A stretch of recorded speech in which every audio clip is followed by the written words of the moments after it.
지난 시간에 우리 인간의 문화와 예술, 이 모든 것들은 사실 인간의 죄악을 다 가리고 덮고 있다고 얘기했죠. 그런 죄악과 인간의 희로애락, 그리고 좌절, 그리고 인간의 모습들을 그대로 드러내지만 결론은 없고 그 해결책은 없는 것이 바로 현대에 나오는 모든 문화와 예술과 철학들입니다. 그래서 이 모든 사상들은 예술들은 허무와 사망과 죽음으로 이르게 되어 있어요. 그래서 모든 예술이나 영화나 그리고 우리 인간의 문화는 하나님을 사실 대적하는 문화입니다. 그래서 하나님을 왜곡하고 예수 그리스도의 말씀도 자기의 예술적 표현으로 왜곡하는 것들이 굉장히 많아요. 이것들은 허무와 사망으로 이루게 되는 것임을 우리가 알아봤고, 그렇기 때문에 우리 인간은 늘 하나님을 두려워하지 않고 파멸과 고생의 길, 평강의 길을 알지 못하면서 하나님을 쫓지 않는 겁니다. 그것이 인간의 삶이었어요. 그래서 로마서 3장 16절부터 18절까지 파멸과 고생이 그 길에 있어 평강의 길을 알지 못하였고 그들의 눈앞에 하나님을 두려움이 없느니라 함과 같으니라. 이렇게 이 바울이 로마서에서 얘기를 하고 있는 겁니다. 그렇기 때문에 인간은 그 누구도 하나님을 찾을 수 없고 자기 스스로 평강과 구원이 없다고 성경은 선포를 하고 있죠. 그렇기 때문에 누가 들어와야 되느냐? 하나님의 의가 우리에게 들어와야 되는 것이죠. 이것이 성경의 그리고 우리의 신앙의 기본입니다. 그래서 다른 종교는요, 다른 종교에도 은혜도 얘기하고 사랑 얘기하고 그리고 구원도 얘기하고요, 그런 것들을 다 얘기해요. 그런데 우리의 복음, 이 신앙이 다른 것은 죄와 사망을 얘기한다는 겁니다. 다른 어떤 종교도 죄와 사망을 얘기하지 않아요. 아니, 얘기한다 하더라도 모호하게 얘기합니다. 그리고 구원도요, 다른 종교의 구원은 되게 모호해요. 그런데 우리만이 죄의 삭은 사망이라고 얘기를 하죠. 우리의 사망은 바로 죄 때문에 그런 것이고, 그 죄가 우리 스스로 그 죄를 해결할 수 없기 때문에 유일하신 예수 그리스도를 통해서만이 우리에게 구원이 임한다라는 거예요. 아, 괜찮아요. 네, 구원이 임한다는 거예요. 다른 모든 종교는 모호하게 얘기해요. 똑같은 용어들을. 근데 예수 그리스도만이 그 구원의 길이고 우리의 평강의 길이다. 우리의 죄 때문에 우리는 죽은 존재다라는 것을 하나님 말씀만이 선포를 하는 겁니다. 그래서 이것으로부터 우리는 시작이 돼야 돼요. 이게 기본이 돼야 됩니다. 어제 축구도 보니까 한국의 축구의 고질적인 문제는 옛날에 문전철이었는데 요즘에는 기술이 부족한 게 아니라 한 3, 40년 동안 기본기가 없는 거예요. 그래서 뭐 사몽이나 뭐 사사이나 그런 전술 다 필요 없고요. 일단 개인 기술이 있어야지 단체 전술이 되는 건데 우리나라의 문제는 수비였어요. 항상. 그래서 우리나라는 볼이 오면은 어떻게 할 줄을 모르잖아. 폭탄 돌리듯이 어떻게 처리할 줄 모르기 때문에 똥볼만 차는 거예요. 막. 센터링만 올리고. 근데 외국 애들은 항상 우리는 역습해서 골을 먹잖아요. 항상 역습해가지고. 우리나라 수비수만 6명 있는데 걔네는 2명이서 6명을 그냥 다 제낀단 말이에요. 왜냐면 수비를 키우질 못했기 때문에. 그래서 이영표 같은 풀백 그리고 센터백이 최진철 같은 센터백이 있어야 돼요. 풀백은 왔다 갔다 해야 되거든요. 센터링을 잘 올려야 돼요. 크로스를. 근데 그게 개인기면서 기본기인데 그게 안 되면요 축구 선수를 못 하는 거예요. 근데 그게 너무 약해요. 우리나라. 개인 기술이 좋은 게 아니에요. 개인 기술은 다 좋아요. 근데 패스 기술이 안 좋고 패스 타이밍이 안 좋고 패스 스피드가 현저하게 떨어지기 때문에 그렇거든요. 그게 다 어렸을 때 외국 애들은 다 그걸 해요. 근데 우리는 그걸 안 하기 때문에 성인 축구에서도 못해요. 어떻게 잘 했는데, 정말 잘 했는데 기본기가 그만큼 중요한 겁니다. 마찬가지예요. 모든 게 기본기가 다 중요해요. 제가 좋아하는 그 건축가 중에 루이스 칸이라는 사람이 있는데, 여러분 그 모든 건축물들을 요즘 현대 건축물들, 특히 빌라들이 있죠. 우리나라 빌라 같은 데 보면 다 지금은 콘크리트를 노출 콘크리트로 하잖아요. 거푸집을 그냥 한 다음에 노출 콘크리트로 다 해버려요. 무슨 말인지 알죠? 위에 천장도 다 트잖아요. 위에 천장 트고 그냥 노출로 다, 벽도. 그게 다 루이스 칸이 수십 년 전에 했던 그 건축 방식이에요. 이 사람이 되게 늦게 데뷔를 했는데 53살인가? 그때 거의 건축계에 이제 거의 본격적으로 데뷔를 한 거예요. 이 사람이 160밖에 안 됩니다, 키가. 그리고 얼굴에 화상을 입었어요. 에스토니아 출신 유대인입니다. 얼굴도 이상하고 키도 작고 돈이 없어가지고 이 사람이 필라델피아에 살았는데, 필라델피아의 펜실베니아 대학이라고 되게 명문 대학인데 거기를 휴학했다가 또 돈 벌었다가 또 다녔다가 이렇게 했던 사람이에요. 근데 건축계에서 너무나 혁신적인 이 건축을 하니까, 아니 그동안 뭐 하다가 지금 나타났냐 하니까 자기는 공부를 했다고 그래요. 건축에 대해서. 건축이란 무엇인가? 그리고 인간을 위한 건축이 무엇인가? 그래서 이 사람이 지금 건축물들, 여러분들 뭐 인터넷에 한번 보세요. 루이스 칸이라고. 이 사람이 가장 짓다가 죽은 건축물이 뭐냐면 방글라데시아 다카, 수도 다카에 있는 국회의사당이에요. 그걸 물을 인조 연못 같은 걸 만들어가지고 그 위에다가 국회의사당을 졌는데, 지금은 그 방글라데시아의 모든 그 국민들이 거기서 체조하고 운동하고 쉬고 그래요. 루이스 칸은 늘 인간을 위한 건축, 건축이 건축물로만 존재해서는 안 되잖아요. 인간이 거기서 활동을 해야 되잖아요. 그래서 인간을 위한 건축을 늘 연구하고 건축이란 무엇인가에 대한 기본기를 쌓았던 사람이에요. 그래서 거장이 될 수 있었거든요. 모든 거는 기본기가 중요합니다. 저와 여러분들이 지금 예수 그리스도를 믿는다고 오늘도 예배하며 성경을 말씀을 듣고 읽고 그리고 큐티도 하시고 뭐 묵상도 하시고 하지만, 과연 내가 믿는 이 하나님은 어떤 하나님인가? 예수 그리스도는 어떤 예수 그리스도인가? 이거에 대한 기본기가 되지 않으면 우리는 모래 위에 집을 쌓는 것과 같습니다. 그래서 모래 위에 집을 쌓은 사람은 어떻게 된다고 그랬어요? 홍수가 나면 다 무너진다고 그랬죠? 그런 사람을 예수님께서는 안다고 하셨어요? 모른다고 하셨어요? 모른다고 했잖아요. 불법을 행한 자들아 다 내게서 가라. 주님의 이름으로 병도 고치고 귀신도 물리치고 내가 주님의 이름을 들먹이면서 전도도 하고 하나님 말씀을 전했는데 하나님은 너를 모른다라고 얘기하십니다. 왜요? 불법을 행했기 때문에. 그 건축을 법대로 해야 돼요. 법대로 안 하면 건축이 무너지잖아요. 저도 지금 사는 아파트가 거의 30년 됐는데, 이게 노태우 장군이 노태우 장군님이 이렇게 그때 200만 원가 이렇게 줬던, 그때 무지하게 줬거든요. 일산, 분당 초기 아파트가 다 그때 진 거예요.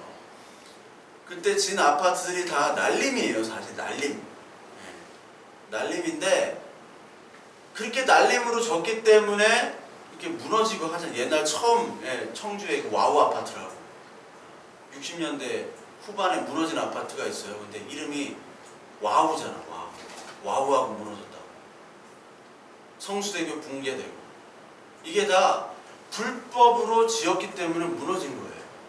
우리의 신앙은요, 불법으로 지어지고 기본이 없이 내 마음대로 내가 내키는 대로 하나님을 믿으면요, 우리에게 분명히 인생에서 좌절이 오죠. 낭망이 오잖아요. 힘들 때 있잖아요. 야곱에게 이삭이 축복을 줬단 말이에요. 근데 야곱이 축복을 받았음에도 불구하고 얼마나 험난한 생을 살았어요. 그래서 바로 앞에 가가지고 나는 정말 험난한 생을 살았다. 삼촌한테도 속고 형이 나를 죽이려고도 하고 기도했더니 환도뼈가 부러지고 그리고 살만하니까 가뭄이 들어가지고 이집트로 왔는데 어떻게 하다 보니까 막내 아들까지 이집트로 끌려가가지고 범죄자로 몰리고 너무나 힘든 생애를 살아왔던 거예요. 근데 하나님은 축복을 이미 주셨다고 얘기를 해요. 그러니까 하나님의 축복이 뭔지를 모르고 내 마음대로 내 내키는 대로 축복을 얘기하고 그리고 그 마음대로 하나님께 간구하고 하나님의 말씀 없이 내 멋대로 신앙생활을 하면 좌절과 낭망 속에서 우리는 벗어날 수가 없어요. 좋은 일만 있는 거 아니잖아요. 오히려 나쁜 일들이 더 많잖아요. 그렇기 때문에 하나님의 이 말씀에 기본기가 없으면 우리는 언제든지 무너집니다. 하나님을 부인해버려요. 오늘도 여기 성경에서 특히 로마서는 하나님의 말씀의 기본기를 가르치는 책이에요.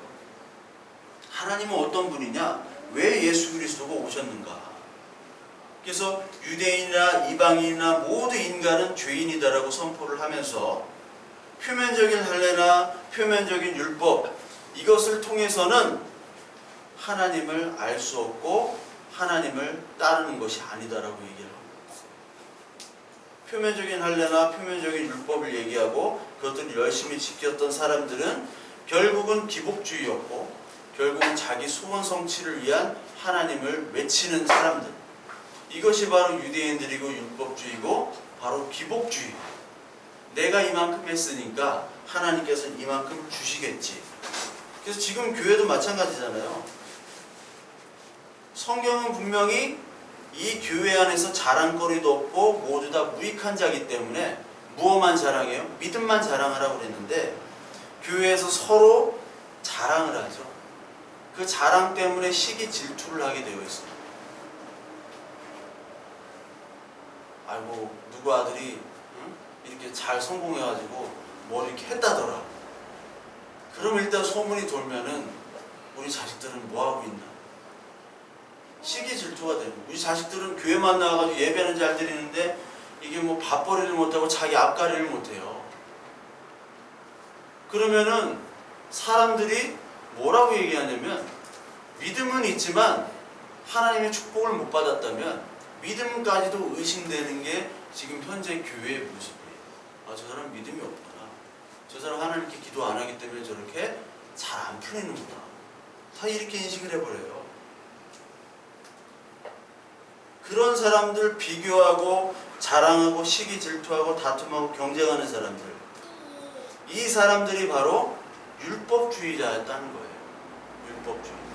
이 율법주의자들은 누가 더 경건하게 보일까라고, 누가 더 기도를 많이 하고 누가 더 이 성경을 잘 풀이하고 해석해서 사람들에게 가르칠까, 이런 경쟁도 심했던 사람들.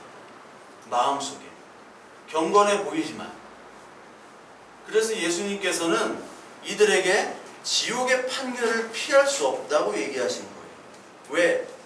하나님의 나라 천국은 시기 질투 경쟁이 있습니까? 그게 아니죠. 그렇다면은 하나님의 천국이 아니죠. 이 세상이죠. 예수님께서는 이런 자들에게 마태복음 23장 25절에 화 있을진저 외식하는 서기관들과 바리새인들이여, 너희가 박하와 회향과 근처의 11조는 드리되 율법에 더 중한 바 정의와 긍휼과 믿음은 버렸도다. 그러나 이것도 행하고 저것도 버려야지 말지어다.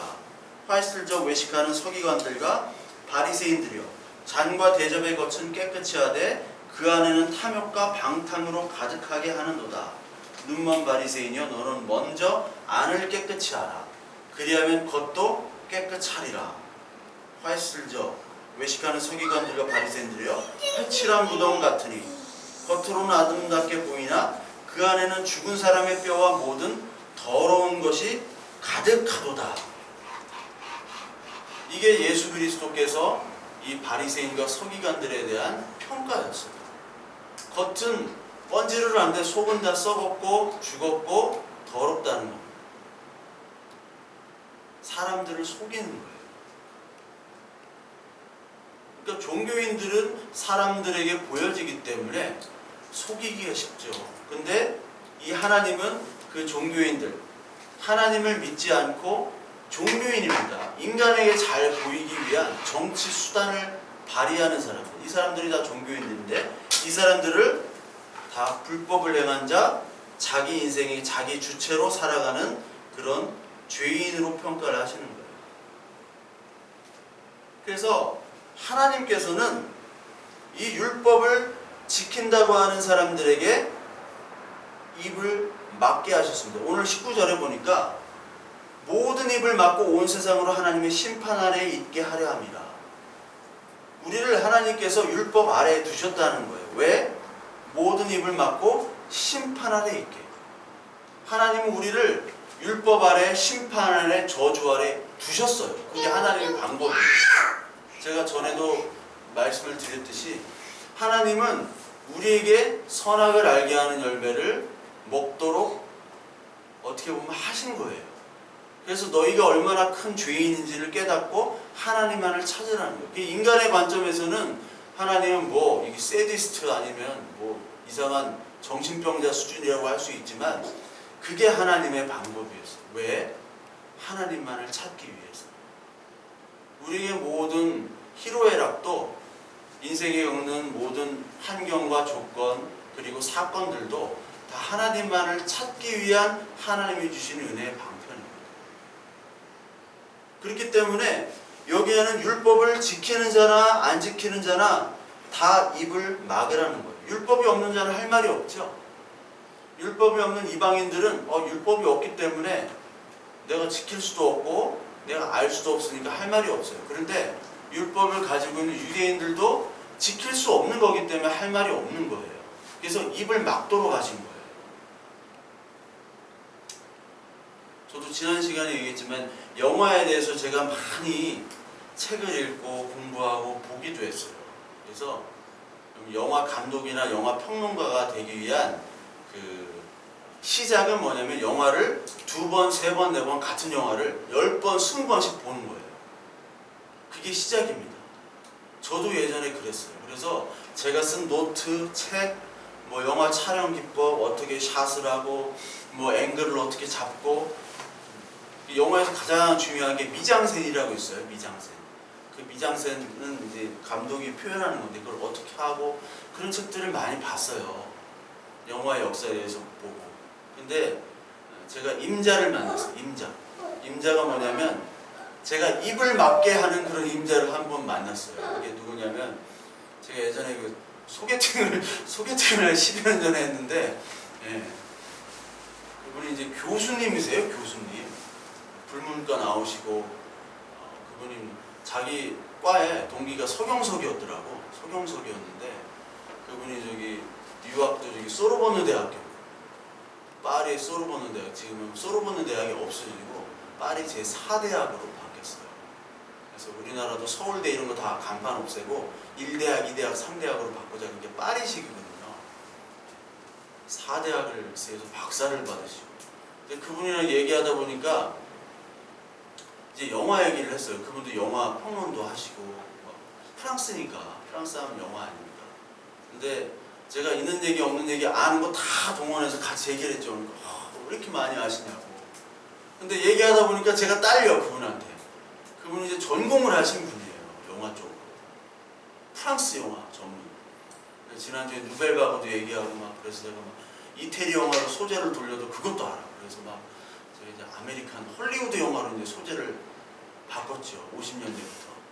그러니까 제가 조금 더 아는 것 같아요. 그분은 프랑스밖에 몰라서.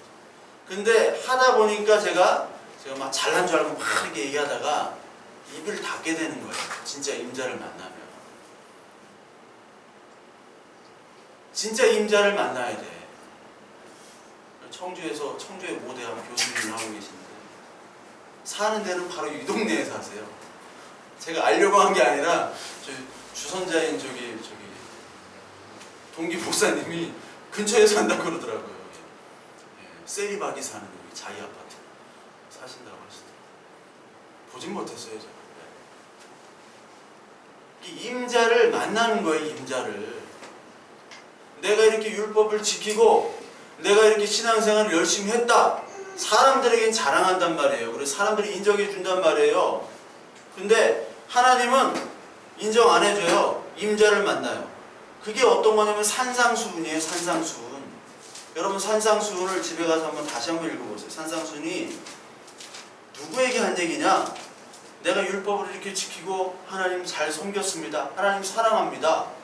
했더니만 산상수훈에서 뭐라고 얘기해요? 산상수훈 5장부터 7장까지 가만히 보시면 너희들이 지금 예배하러 왔는데 예배하러 오기 전에 예물을 드리기 전에 형제랑 화해하고 와라. 이렇게 얘기하시죠. 예물을 드리고 하나님을 잘 섬기지만 형제랑은 막 싸우는 거예요. 가족끼리 막 싸우는 거예요. 화해하라. 내가 이렇게 율법을 잘 지켰는데 마태복음 5장 27절부터 30절까지 보면 마음에 음욕을 품은 자가 가늠한 자라. 저는 가늠하지도 않고 이런 창녀처럼 그리고 이런 더러운 사람들처럼 이런 불결한 짓을 하지 않았습니다 했는데 예수님은 마음에 가늠한 자도 가늠한 자래요. 그리고 마태복음 5장 38절부터 42절을 보면은 악한 자를 대적하지 말래요. 누구든지 내 오른편 뺨을 치면 왼편도 돌려대래요. 이게 할 수 있습니까? 속옷을 가지고자 하는 자에게 겉옷도 가지고 오게 하라. 오리를 가게 하거든 심리를 동행하라. 이게 다 할 수 없는 얘기예요. 원수를 미워하지 말고 원수를 사랑해라. 원수를 사랑할 수 있겠어요? 자기 부모를 죽인 사람, 자기 자식을 죽인 사람을 사랑할 수 있겠냐? 내가 그 사람을 죽이든지 해야지 직성이 풀리죠. 근데 그렇게 하래요. 그렇게 산상수훈에서 예수님께서 말씀하시니까 모든 사람들이 입을 닫는 거예요. 가늠한 여자를 바리새인들이 데려오죠. 이거 어떻게 처분을 해봐. 네가 재판을 내려봐 하니까 예수님 무엇을 쓰시죠? 땅에다가 무엇을 쓰신 건 모르지만 쓰시면서 죄가 없는 자 돌로 치라. 정치권에서 많이 써요. 정치권에서 무슨 잘못을 하면 죄가 없는 자부터 돌을 치라. 다 죄인이거든. 국회의원들이 다 돈 받아먹고. 국회의원이 돈이 얼마나 많이 필요합니까? 돈을 받아야 돼요. 근데 노회찬 의원 같이 몇천만 원 받았다고 양심에 찔려서 투신하는 그런 분들도 있죠. 근데 투신한 분이나 안 한 분이나 다 똑같은 죄인이랍니다. 1원을 받든 10억을 받든 100억을 받든 1원을 받은 사람도 죄인인 거예요. 그렇기 때문에 모든 사람은 하나님 앞에 입을 닫아야 됩니다. 하나님의 말씀이 우리 안에 오면요 입이 닫혀져야 돼요. 나의 자랑거리, 나의 봉사, 내가 헌신했던 것들이 다 입에 닫아져야 돼요. 하나님 부르시면 그렇게 돼요. 이사야서 6장을 볼까요? 이사야서 6장에 하나님께서 이사야를 부르십니다. 하나님께서 이사야를 부르시면서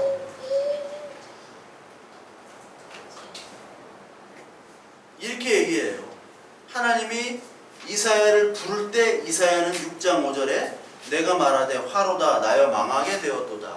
나는 입술이 부정한 사람이요 나는 입술이 부정한 백성 중에 거주하면서 만군의 여호와이신 왕을 배웠음이로다 하였더라. 내가 입술이 부정하네요.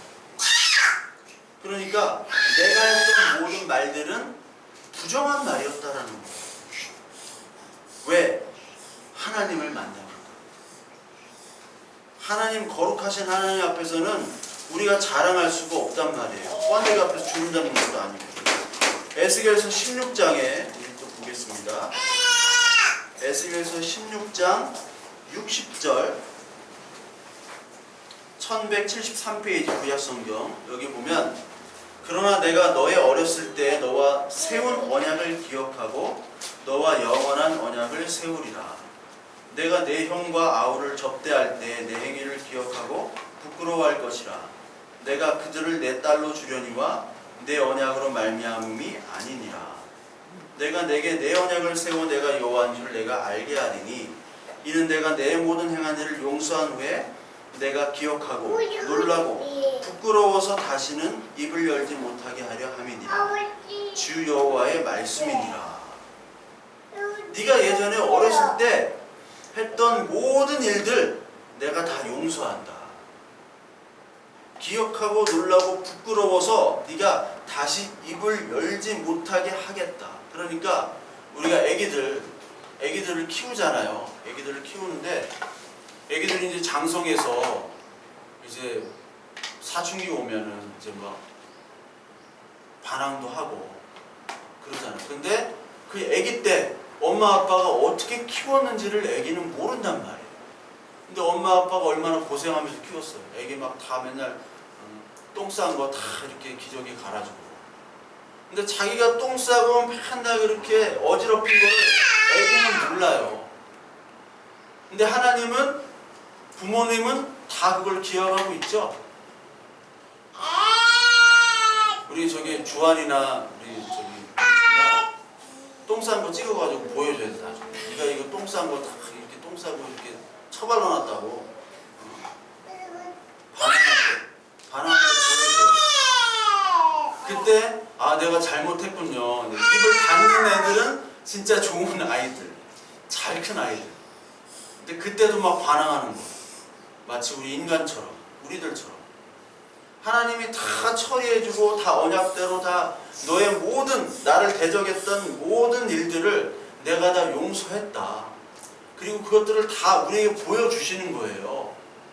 우리가 하나님 앞에 가면요, 우리가 이 세상에서 있었던 모든 일들을 하나님께서 보여주시잖아요. 그럼 우리는 아무 말도 못하는 거예요.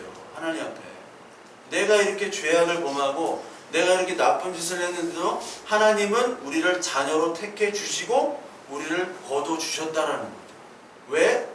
여기 에스겔서 16장 60절부터 53절까지 나오는 말씀처럼 네 언약이 아니라 내 언약대로 너를 이끌었기 때문에 내가 약속을 내가 지킨다라는 거예요.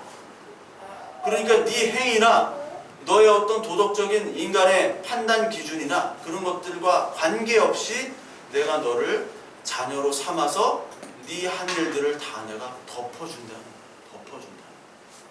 그러니까 성경은 다 덮는 겁니다. 이렇게 덮어요. 다. 우리 자녀들의 잘못들을 덮잖아요. 봉준호 감독의 마더 아들을 덮잖아요. 김혜자가. 그게 어머니잖아요. 엄마는요, 아빠는요, 아들이, 딸이 살인죄를 저질러도 덮어야 되는 겁니다. 네? 덮는 거예요, 그게. 그게 진짜예요. 물론 살인죄를 저지르면 법에 처벌을 받아야 되죠. 근데 우리 신앙에서는 덮는다는 얘기예요. 우리의 모든 죄들을. 그게 하나님의 사랑이에요. 왜? 우리들은 계속 하나님을 대적하지만 하나님께서 언약으로 우리를 사랑하시고 택했기 때문에. 그래서 우리에게는 자랑할 것이 아무것도 없어요. 자랑할 것.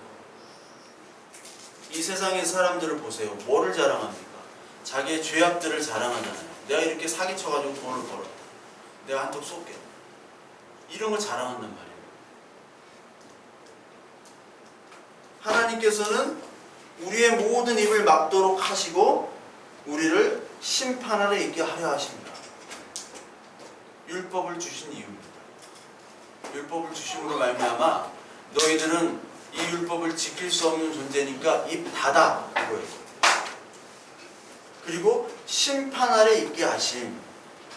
이 바리새인들이 예수님을 뭘로 심판하고 고소했냐면 모세의 율법으로 심판하고 고소를 했죠.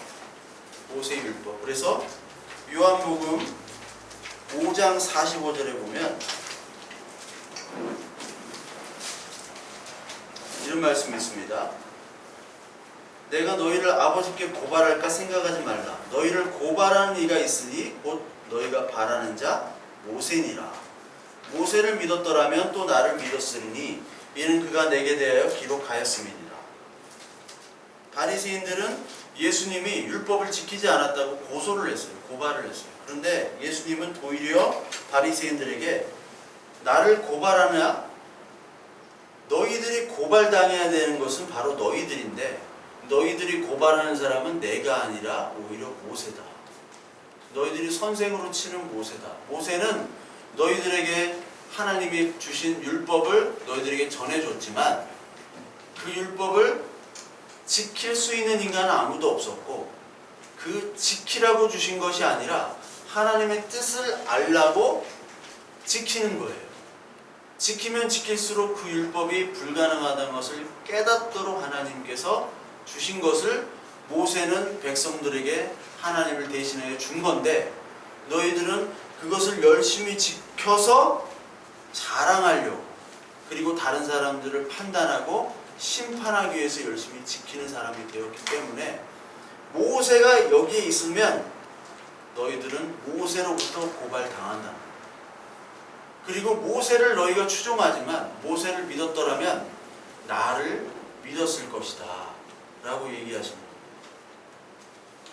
그게 오늘날 얘기하는 이 심판 아래 있게 하려 합니다. 그러니까 율법을 지킨다고 하는 사람들은 다 심판 아래 있는 겁니다. 율법을 지킨다고 하는 사람들 자체가 저주와 심판, 율법을 지킴으로 내가 하나님의 의를 얻는다. 이게 모든 종교의 수행 아니에요. 수행을 하면 하나님께서 다 용서해 주신다. 아니라고요. 절대 그럴 수가 없습니다. 그게 20절의 말씀이에요. 그러므로 율법의 행위로 그 앞에 의롭다 하심을 얻을 육체가 없나니 율법으로는 죄를 깨닫게 됩니다. 그러니까 율법을 지키면 지킬수록 내가 지킬 수 없은 존재이기 때문에 그 죄를 깨닫는 것이죠. 그게 율법의 역할입니다. 죄를 깨닫게 하는 역할. 그게 율법의 역할이에요.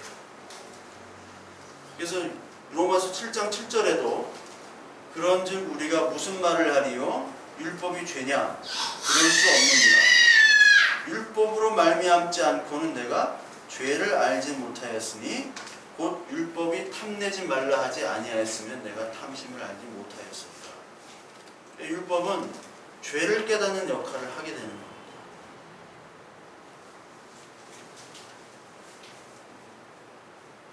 그래서 이 죄라는 것은 하나님의 존재보다 나의 실존, 나의 주체, 나의 인생의 주인이 되는 것이 죄의 본질이라고 말씀을 드렸죠. 그러니까 죄는 내가 우선이어야 돼요. 그러니까 하나님으로 이 말씀을 보는 것이 아니라 내 관점, 내 주관으로 이 세상과 하나님의 말씀을 보는 것이 바로 가장 죄의 본질입니다. 인간의 영광이나 인간의 아름다움, 인간의 업적, 인기 이런 것들은 하나님 앞에서 자랑할 수가 없고 오히려 죄가 될 수가 있어요. 그게 성경의 핵심이에요. 화무 11홍이란 말이 있잖아요. 이게 성경에도 나오죠. 푸른 마르고 꽃은 시드나. 이사야서 40장 7절, 8절에서 나오는 것이고 베드로전서 1장에 나오는 말씀입니다. 베드로전서 1장에 보면 이사야서 40장에 나오는 말씀을 그대로 인용했는데 모든 육체는 풀과 같고 그 모든 영광은 풀의 꽃과 같으니 풀은 마르고 꽃은 떨어지되 오직 주의 말씀은 세세토록 있도다 하였으니 너에게 전한 복음이 곧 이 말씀이니라. 인간의 아름다움, 인격, 인기, 선행 이런 것들은 시간이 가면 갈수록 사실 퇴색되기 마련이에요. 화무 11호. 깐느 영화제 황금종려상 같이 줬던 사람이 알레한드로 곤잘레스 이나리투 감독이랑 그 옆에 까트리네 드니브라고 있어요. 까트리네 드니브. 이 여자가 이제 77인데 프랑스를 대표하는 여자예요. 가장 아름다운 여자 배우였고, 근데 77된 그 여자 보니까 뭘 맞았나봐. 막 이상해. 막 옛날에는 안 그랬는데. 근데 그 얼굴을 보세요.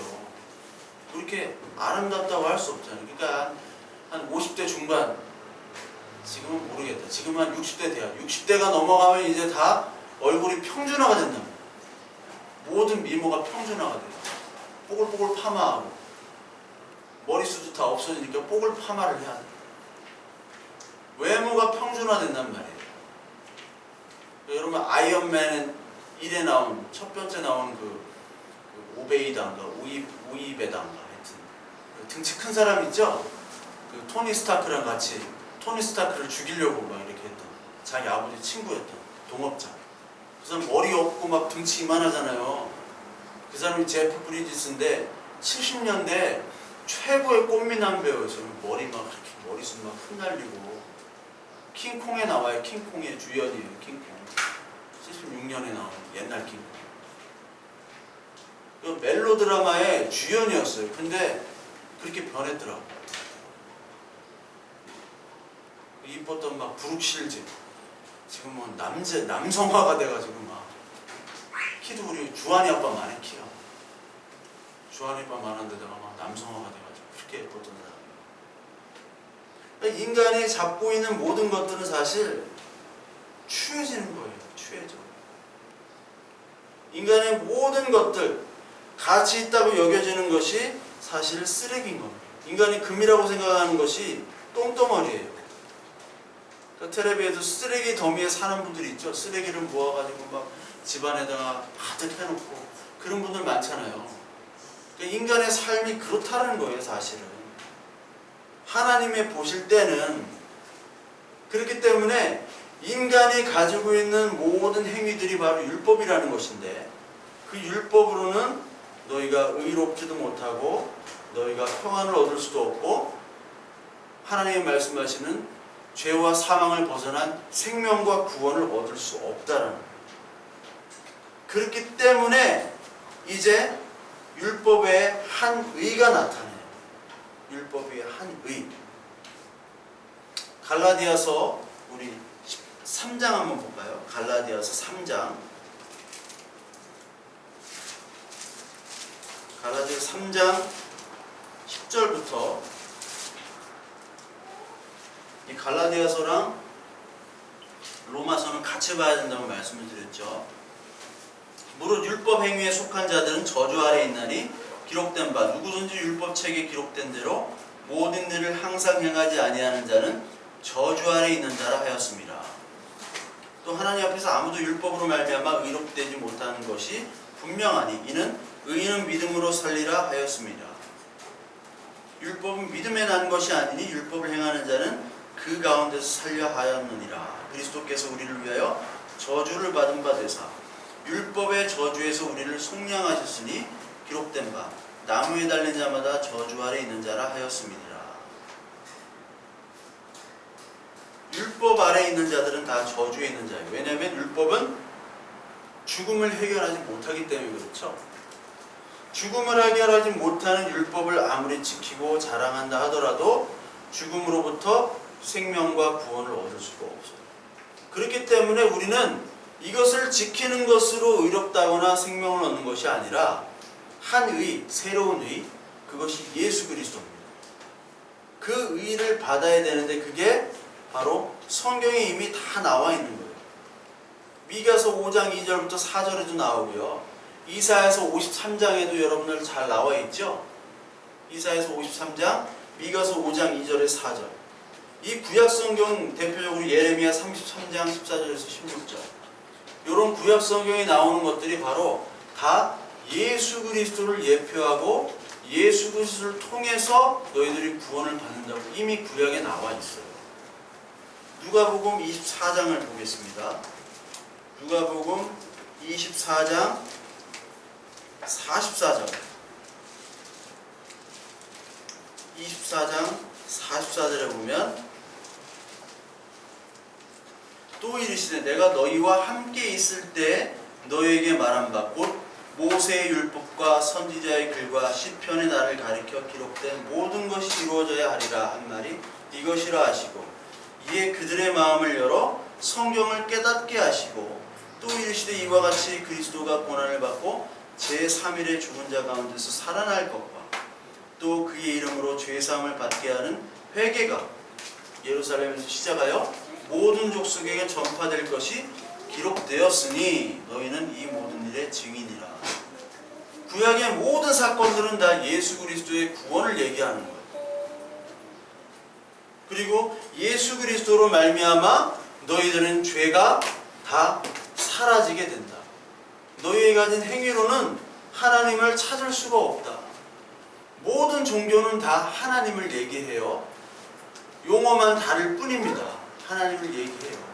그렇지만 분명하게 죄와 사망으로부터의 구원이 바로 예수 그리스도고, 그 예수 그리스도는 이미 구약으로부터 이 역사적인 모든 사건들이 다 예수 그리스도의 예표임을 정확하게 지적하는 것은 바로 성경밖에 없어요.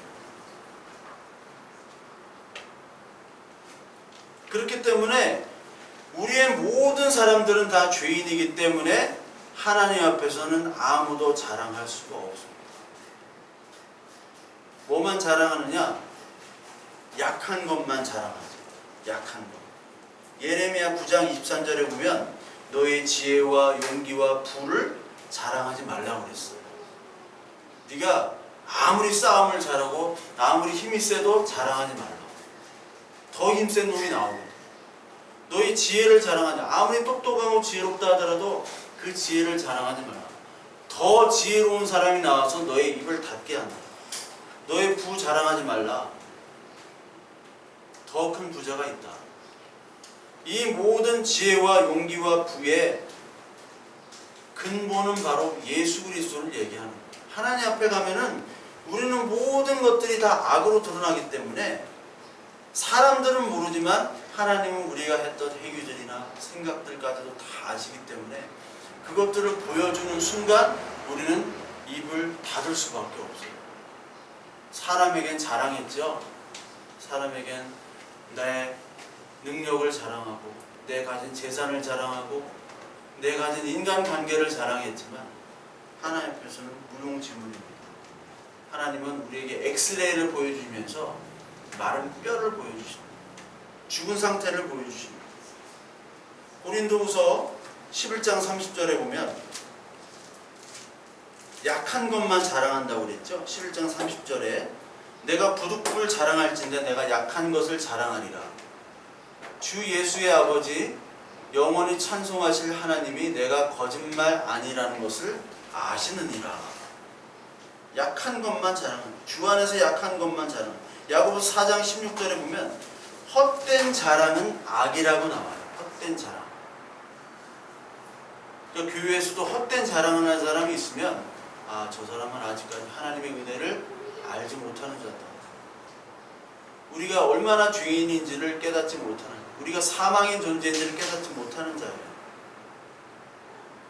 그렇기 때문에 우리는 값없이 의롭다함을 얻을 수밖에 없어요. 왜? 우리의 모든 행위는 하나님께 의로 취급을 받지 못하기 때문에 우리의 힘으로는 하나님의 의로 도달할 수가 없어요. 우리가 아무리 월급쟁이로 돈을 받은지언정 강남에 아파트 10채 못 사잖아요. 기생충 그 영화에서 아버지 좀만 기다려요. 내가 이 집 살게요. 영화의 결론은 못 산다는 거예요. 그건. 봉준호는 인간의 좌절, 현실 좌절을 표현한 거예요. 못 산다는 거예요. 마지막에 아버지 내가 살 테니까 기다리세요 하면서 아직까지 걔는 어디에 있어요? 그 반지하에 있잖아요. 반지하에. 그게 현실이라는 거예요. 우리는 아무리 열심히 한다고 하더라도 하나님의 의에 도달할 수가 없는 거예요. 월급쟁이가 어떻게 1조를 벌을 수가 있어요? 0%의 가능성. 그렇기 때문에 하나님께서 우리에게 죗값을 요구할 수가 없어요.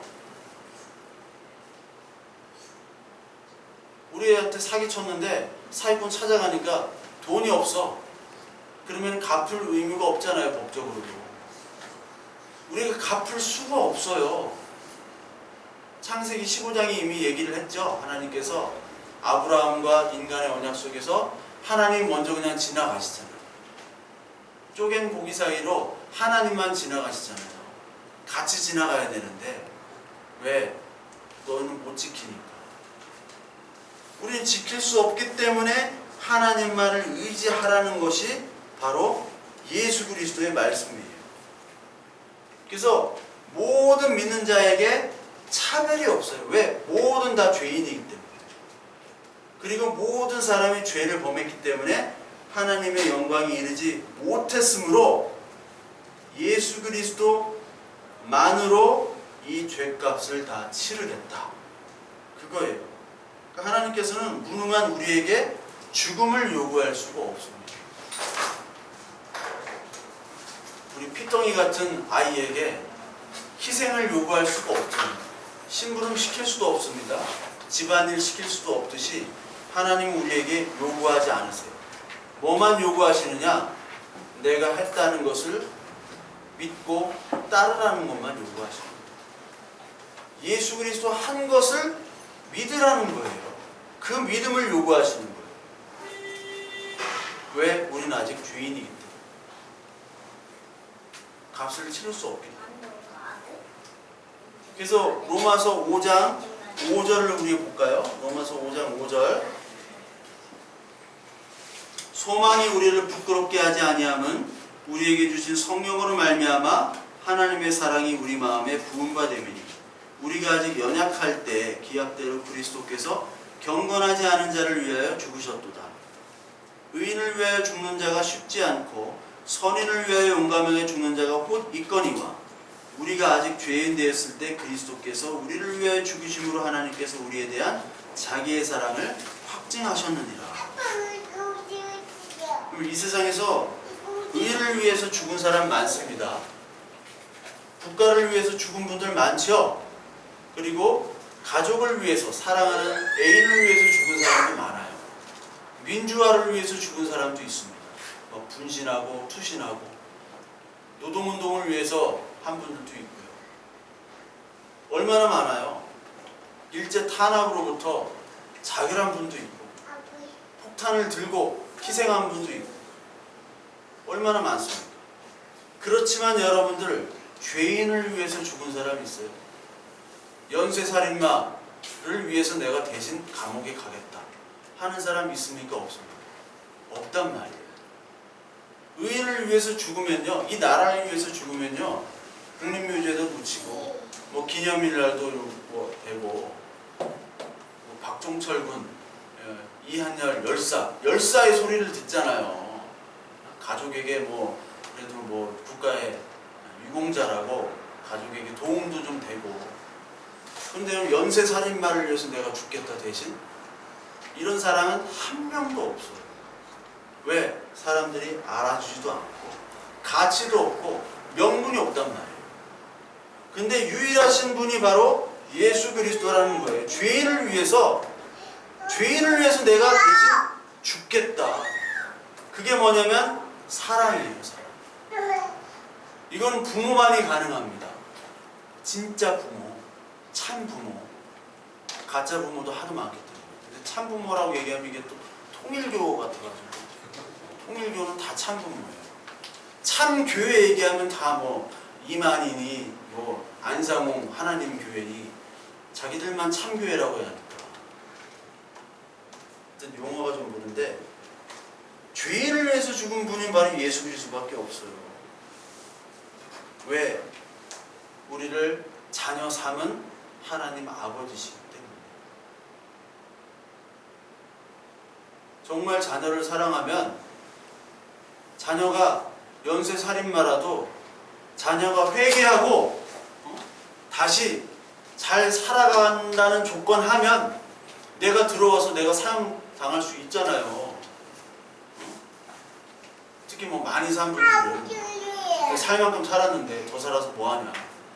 우리 아들, 우리 손자를 위해서 내가 희생하겠다.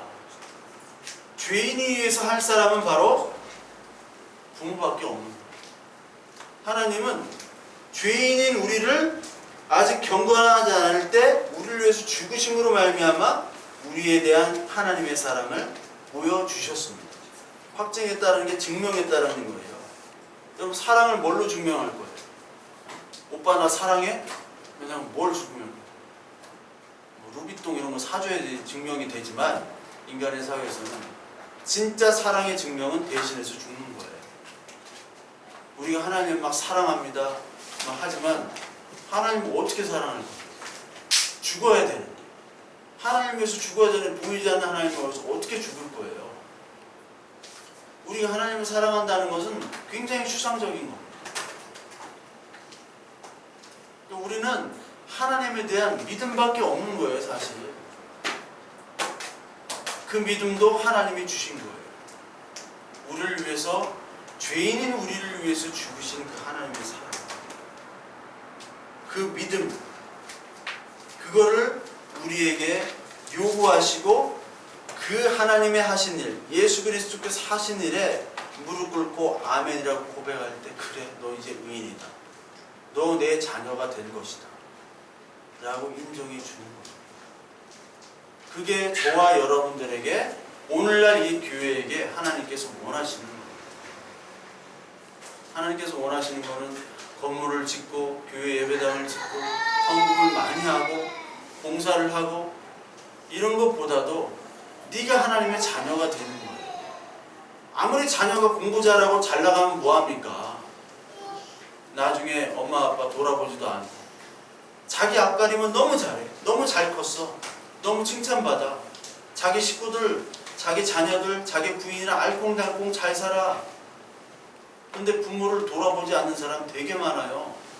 제가 병원에서 한 1년 반 있어 보니까